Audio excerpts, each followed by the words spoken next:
Bonjour, je suis Anania Evalgela. Aujourd'hui, je suis ravie de vous présenter notre guide pour l'approvisionnement en riz en Inde et je vais vous expliquer pourquoi des acheteurs du monde entier achètent en Inde, que ce soit pour le précieux basmati ou pour des variétés non basmati et parboiled plus économiques. Commençons par l'essentiel. L'offre indienne est exceptionnellement large. Si vous vous approvisionnez pour la distribution premium, l'hôtellerie, des produits sous marque propre ou pour la production alimentaire à grande échelle, il existe un type de riz adapté à votre usage. Le basmati reste la référence pour le segment haut de gamme. Pensez à des grains extra longs et fins qui cuisent en grains séparés et aérés et libèrent un arôme distinct et apprécié. Pour les acheteurs recherchant un profil aromatique premium, le basmati apporte un parfum renforcé et une tenue à la cuisson améliorée. Le riz indien ne se limite pas au basmati.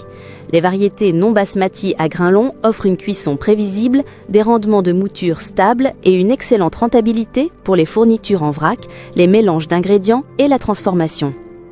Le riz parboiled, ou sela, présente quant à lui une texture plus ferme et une meilleure résistance à la surcuisson. Un choix pratique pour les plats prêts à réchauffer, la restauration collective et les produits nécessitant une absorption d'eau maîtrisée lors du process. Passons à la qualité et à la conformité. Les exportateurs indiens réputés fournissent systématiquement des rapports de laboratoire et des documents d'inspection tiers couvrant l'humidité, le pourcentage de brisure, la présence de corps étrangers et autres paramètres critiques.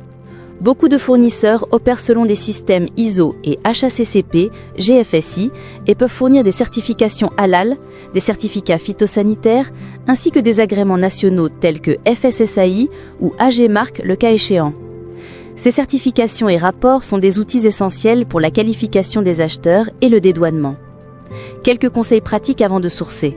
Spécifiez dès le départ le taux d'humidité cible, le pourcentage de brisure, la longueur de grain et le type d'emballage. Si vous avez besoin de riz basmati vieilli, prévoyez des délais réalistes pour permettre le vieillissement et tenir compte de la disponibilité saisonnière. Pour des usages sensibles à la formulation, demandez toujours des échantillons avant exportation et des analyses indépendantes afin de vérifier le comportement à la cuisson sur votre ligne de production.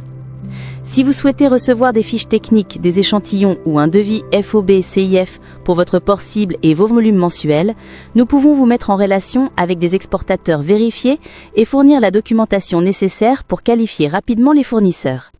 Lisez l'article complet pour des fiches techniques détaillées et des conseils pratiques afin de vous aider à choisir le riz adapté à votre activité. Merci et à bientôt.